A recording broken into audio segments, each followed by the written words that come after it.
So our first speaker tonight, as is traditional, is Sam Norris. Very welcome, Sam. He's always thank you very good value. Thank you. Yeah, I'll get on and share the screen as per. Everyone, let me know when you can see it. All right. I can see that fine. Thanks, Sam. Yeah. All good. Is it showing the full screen or is it showing something slightly different? I can see the main one, and I can then see next slide, and then underneath no notes. Okay, right. So I need to kind of see if I can switch these around. Here we go. How's that? Perfect. That's full screen. I was really nervous for a second there that I had no idea how to switch them over, but luckily the first thing I did worked. That's seamless. So yes, like I've done it a million times before. Never done that before in my life. Cheers, Chris and Lisa. Thanks so much again for having me on. It's greatly appreciated. I always look forward to these meetings, mainly because I get absolutely grilled by Chris, which is great. But yeah, so for anyone that hasn't met me before, my name's Sam. I'm the co-owner of Grand Union Finance, specialise in helping property investors and developers in the main raise funds for their projects, be it through bridging, development finance, mortgages, commercial mortgages, and everything in between. In terms of contacting me, always chuck this up on the screen straight away. And Chris and I were discussing this a little bit earlier in terms of social media. I'm pretty active. Daily posts going up on Instagram and Facebook, 2 new videos a week on my YouTube channel. I also have a successful podcast called the Game of Loans podcast that you might have come across before as well, which is into its 77th episode today, which went up live. And of course, if you're old fashioned like me and you just like to get on the phone sometimes, there is my mobile number. That is not a mobile number for an assistant. That is my only mobile number. So if you need me, call me. There's a song in there somewhere, I'm sure. So moving on to what we're going to have a little chat about today. So first and foremost, some market updates. Firstly, talking about the mortgage market update, and then moving into bridging and development and the more specialist side of things. And then I cheated a bit on this. I asked Chris what he thought I should talk about, and he gave me the longest message I've received on WhatsApp for quite some time with a list of stuff to go through. And I chose to talk a little bit about development finance, specifically how we're calculating the loan from a development finance point of view, and how this works out a little bit different to working out a standard bridge or a mortgage. And then, of course, as is customary, we'll finish things up with a bit of Q&A, where no doubt I'm sure Chris will grill me even more. But I look forward to the rest of you testing me as well. I'm always happy to be put on the spot. So let's talk about mortgages to start with.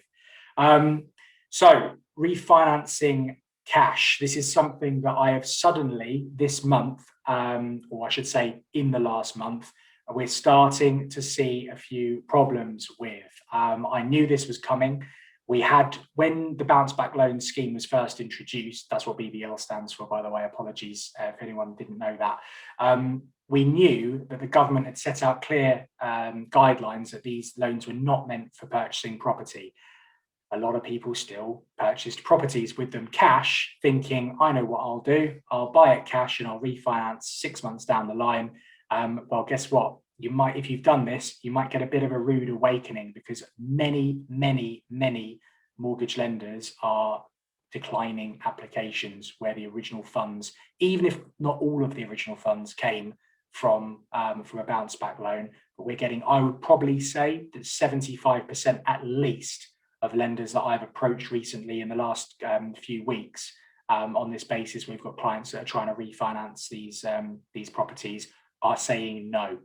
So if you have done this and you are planning a refinance, do not leave it to the last minute. Your broker or you is going to have to do probably twice the amount of research that would normally be needed to find the right lender. And don't be too discouraged if your options are limited and that means your interest rates are a bit higher. You know, you've taken advantage of some free cash, so you might have to pay for it a little bit for at least a couple of years on a fixed rate. I'm certain that once we come to refinancing out of that, you'll be absolutely fine. But something to be wary of that's certainly reared its ugly head in the last few weeks at the very least. Again, although this might change with some of the stuff that came out of the budget, which is actually the first budget I've ever watched live, because I've never been at home whilst the other budgets are on. I've always been in the office. Yeah, it might change as a result of some of the positive stuff that came out of the budget, but we are starting to see some down valuations. I'm suggesting to clients to make allowances for at least 5% at the moment. So if you're wanting to borrow, say, 75% on a refinance after you've done a refurb, for example, make sure that, well, you may have to settle for something slightly less, 75% of a 5% down valuation. That's on average what we're seeing at the moment. I actually saw, well, a client came to me recently, needed to refinance. Well, actually, he'd already tried to refinance. I was his next option after trying to do it himself. And his property had down valued by £100,000 from 550 to 450. I had a look, and to be quite honest, he was lucky to get 450. That's just down to poor due diligence by the client. But that is still, we're starting to see a few more down valuations now. Nothing major in most instances, but just be aware of this when you're looking at refinancing. You may need to make allowances for this when you're doing your figures. So another thing that has caused a bit of an issue recently with a new client of ours, remortgaging pre 6 months. I talk about this a lot. It's certainly possible, but if you are adding value, we were talking about this a little bit before we kicked off properly with Chris. If you are adding value, you need to prove it. You can't just write out a schedule of works on an Excel spreadsheet and presume that a lender's going to accept that. A lot of lenders are asking for actual proof, invoices, receipts, and this sort of stuff.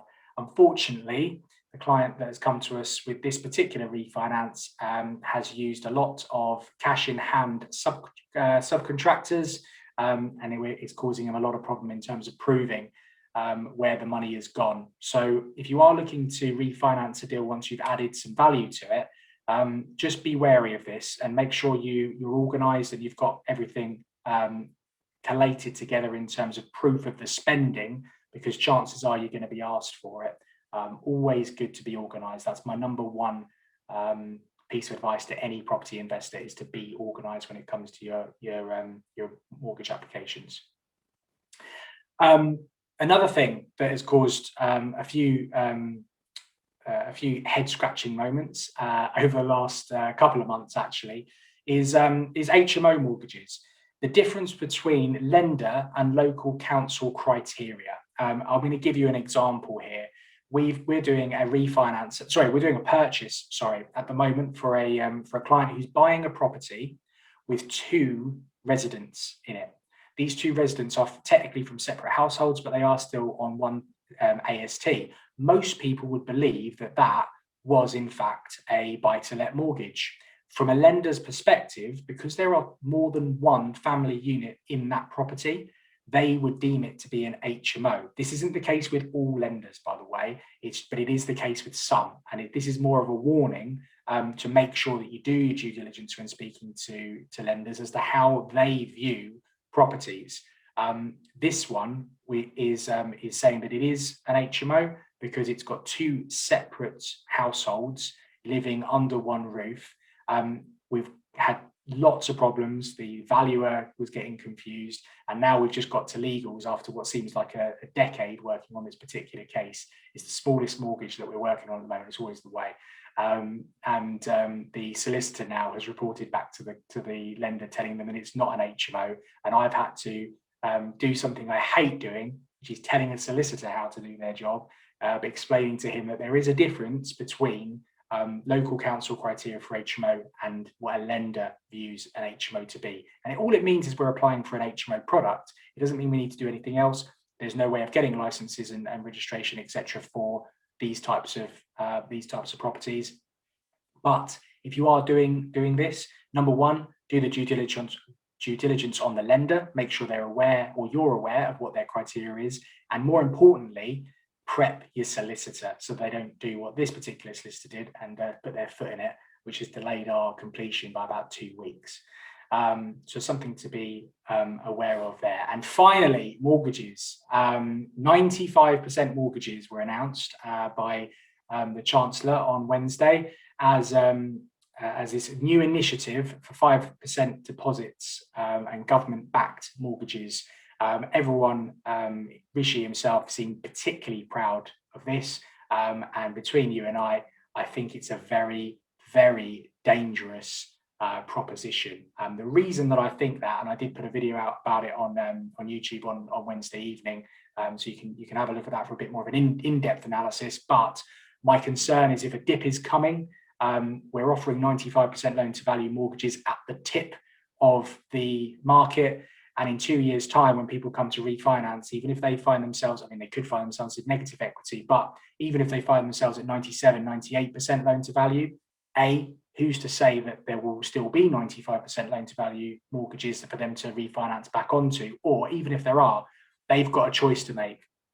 Either they sit on a standard variable rate with a lender, which is going to be very, very expensive, or they have to find the cash from somewhere to pay themselves back down to 95%. So I honestly believe this is a genuine naive moment by the government to bring in this particular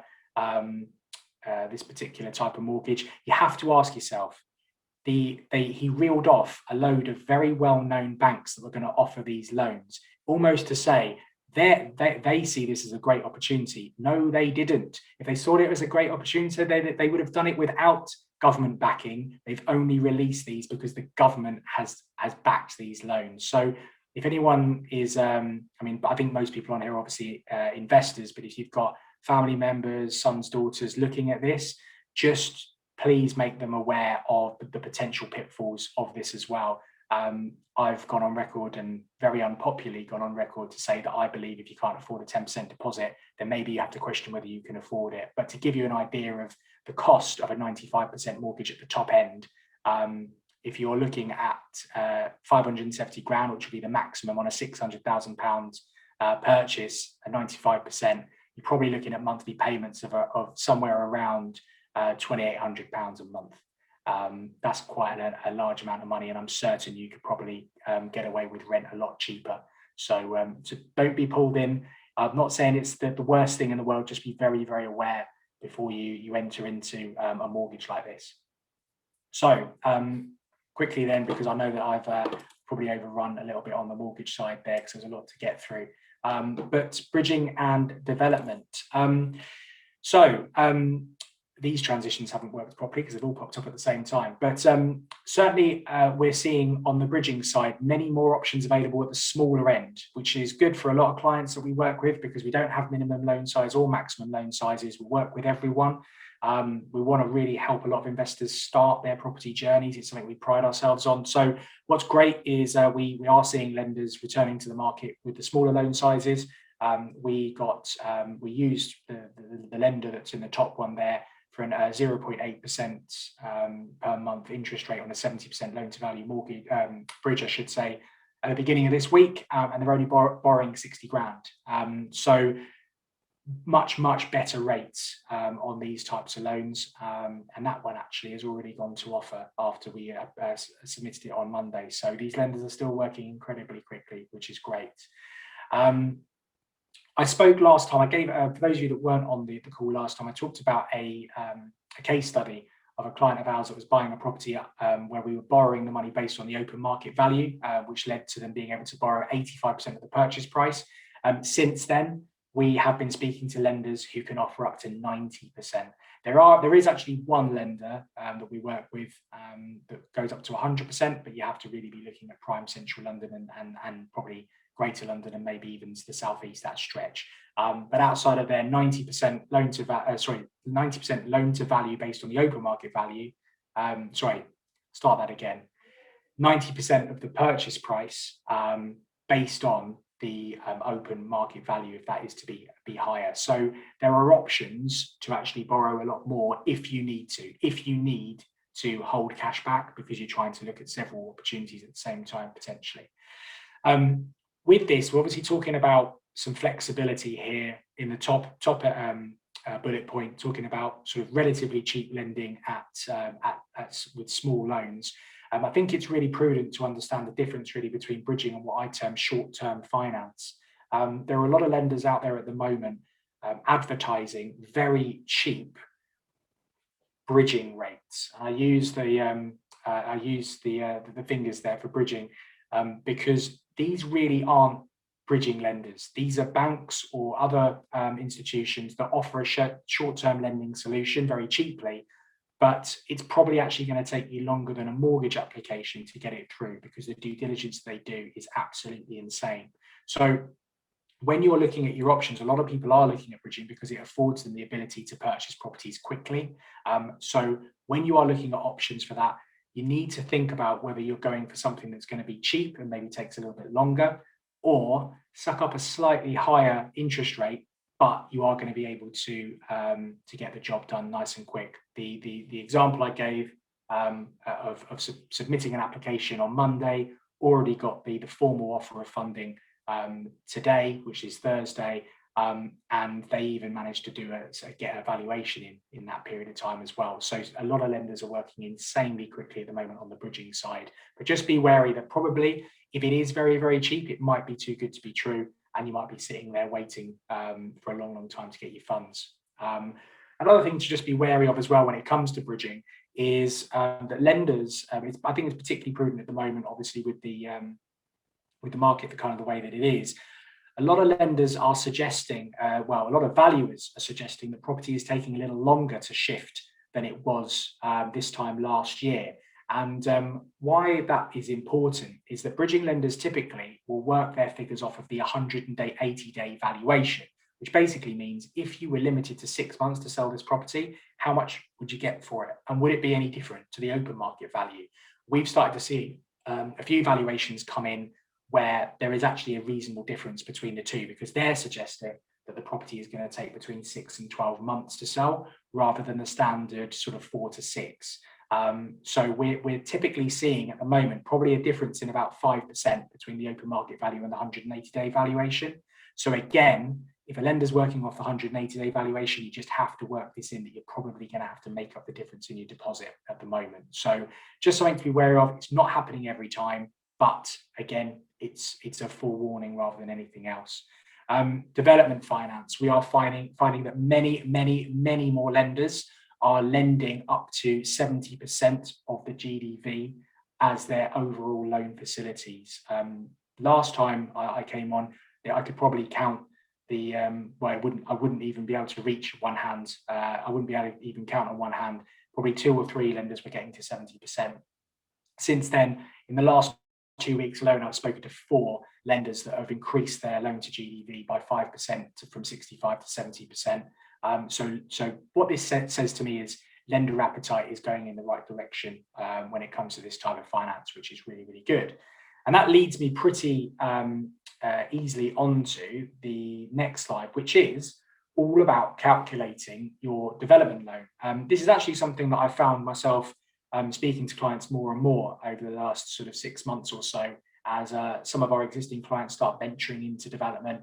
And certainly we're getting a lot more inquiries where this type of finance is the perfect product. So first of all, it's very important to understand that development finance is actually part of the bridging family. It's short-term funding and it's only meant for a short-term purpose, which means there's a lot of overlap in the type of criteria and even the lenders that offer this type of finance, as well as your more standard bridging loan. And what development finance does is it allows you to borrow against the purchase price, which we would sort of split over as the bridging element, and also cover the cost of the works, which is our development part of the loan. Here we go. It's almost like I wrote this myself, isn't it? Split the loan into, we split this loan into those two. The bridge, which is typically up to about 70% of the purchase price maxed out. There are some lenders that will go a bit higher, 75, but typically maxed out at 70% of the purchase. So this is what we would call sort of our initial advance, the bridging loan against the purchase price. And this is what is released to you on completion to contribute towards the purchase of the property. The next section is the development facility. And this can cover up to 100% of the cost of the works. Now, it's very important to understand with this that the tranches of funding that we organise through a development finance facility will be drawn down in arrears, which basically means that if you had £100,000 worth of work, for example, and there were 4 tranches and they were £25,000 each, you would need to pay for the first 25,000. The monitoring surveyor would come out and have a look at what was going on, make sure that you were on track, and then they would give the rubber stamp for the lender to allow you to draw down 25. So you pay out 25, you then get the 25 back, you use that for the next and the next and the next. So eventually you do get 100%, but you need to kickstart things with the first tranche, essentially. So when I was talking about the loan to GDV, the whole loan, it cannot exceed more than 70% of the GDV. So again, if the GDV, just to keep things simple, was £1 million, the total loan facility, including both of those sections, cannot exceed more than £700,000, because that's 70% of the GDV. Now, different people work out in different ways. The way I like to look at it is, let's cover the development facility first. And there's a very, very good reason why I say this is a good idea, because you only start paying the interest once you draw down the loan. So if you cover the cost of the development facility first, and say, for example, you said, oh, well, I want to borrow as much as I can day one, but I'm going to put in X amount into the cost of the works. Why not put that money into the day one purchase and push back the date that you have to start paying interest on the bulk of the funding? So we start with the development facility first. And how we break this down is, the development facility will be made up of enough money to cover the cost of the works, a 10% contingency, typically, 10 months worth of interest on average. If we're looking at an 18-month term, the lender will work out around 10 months worth of interest, because this is usually more than enough when you work out when you're going to start actually paying interest on potentially 3 or 4 tranches of funding. Overall, roughly what it's going to equate to. It will probably come in slightly less than that, but they would much rather you be covered, hence the 10% contingency as well, to cover all eventualities. Now, they'll also cover the cost of the monitoring surveyor visits, because what they don't want is for you to need to draw down the funds but can't afford to pay for a monitoring surveyor to come and look at the property. Typically speaking, you're looking somewhere between £500 and £1,000 per visit. So split the difference, probably need about £750 per visit, which they will incorporate into the development finance facility. So once we've got all of those elements covered, whatever remains can contribute towards the purchase. However, again, number one, it can't go above 70% of the purchase price, and it can't obviously go above 70% of the GDV in its entirety. To get better lending when it comes to development finance, very, very simply put, you borrow less. There are a lot of clients out there that I speak to from a development finance point of view who get a little bit disappointed when it comes to the types of terms that they're offered. But it's because they're maxing out on the loan to value and on the loan to GDV. They want to cover 100% of costs. They want 70, 75% day one. If you can get your loan down to, say, 50% day one and 100% of your costs, you're going to see a big difference. Experience also plays a massive role in the type of finance that you're going to be offered from various different lenders on this basis as well. So that is as literally as brief as I could make it on how we work out a development finance loan. If anyone does have any questions on that, obviously feel free to ask them now, because we'll go into the Q&A if we've got a bit of time, Chris. But otherwise, if you did want a more sort of bespoke answer, then happy to have a chat at some point later in the week or next week. I thought that was really good, Sam. I think if anyone's got any questions, just shout out or put it in the chat. I thought how to calculate development loan was very good, and as always, I'm always impressed with the amount of effort and detail you put into the presentation. So thank you very much, Sam. I had a couple of questions. One was, when you talked about proving spending, so having receipts, etc. For the works you're doing. So this was on refinancing within 6 months. Mm-hmm. Is that also an issue for financing beyond 6 months? I mean, obviously, it'd be really good to still have your receipts, etc., to prove what you've done. But I just wonder whether that was a specific issue, pre 6 months. It's more of an issue, I would say. I'm a great believer in covering for the worst case scenario, just to be on the safe side. I think if you are buying a property to add value to and you want to refinance, whether it's pre or post 6 months, be organised, have everything. Chances are you lenders won't ask for it as detailed as they would do if it was pre 6 months, but you never want to put yourself in a position where you're limiting your lending options. So, I mean, personally, I just think, just be organised anyway.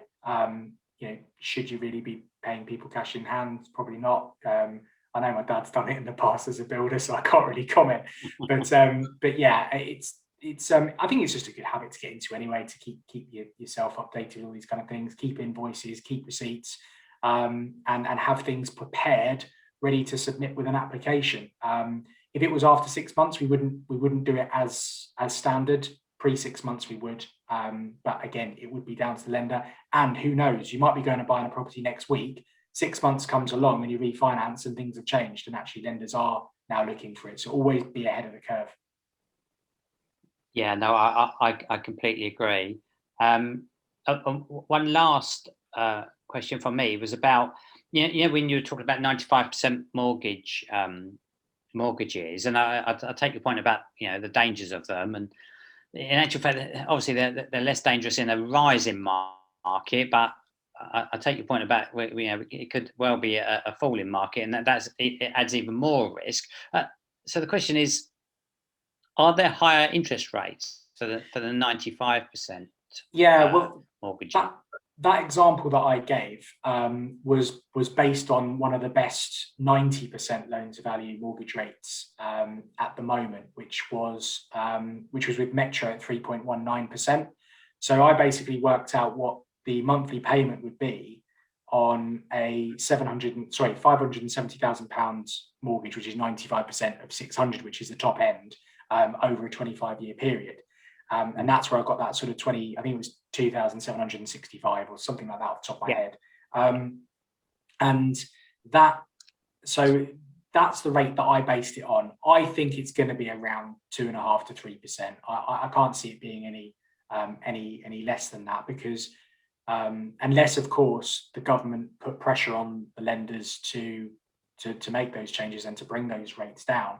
The problem that you're then going to have, which could be a problem, is you've got your non-government backed loans at 90%, which could end up having higher interest rates than the government backed loans at 95%.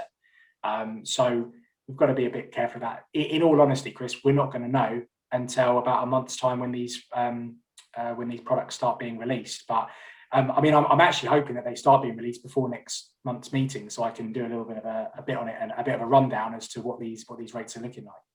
Can I just ask? that would. Sorry, Chris. Yeah, sorry, go on.